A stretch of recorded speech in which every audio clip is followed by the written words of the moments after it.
In this video today, we will see how to enable dark mode for WhatsApp application in your iPhone. Now, unlike Android devices such as Samsung, we don't have built-in dark theme for WhatsApp application for iPhone.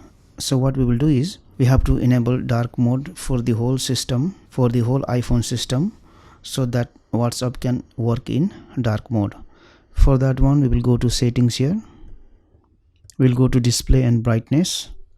We will select dark theme, and once the dark theme is selected, if you go ahead and open WhatsApp, you can see the dark mode is activated for WhatsApp. So when you enable dark mode for the whole iPhone system, any application that can use the dark mode for iPhone will also turn into dark mode, such as WhatsApp.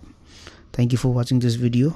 Please like and share this video if you found it helpful. Also click on the subscribe button and hit on the bell icon to get the notification of our latest videos for free.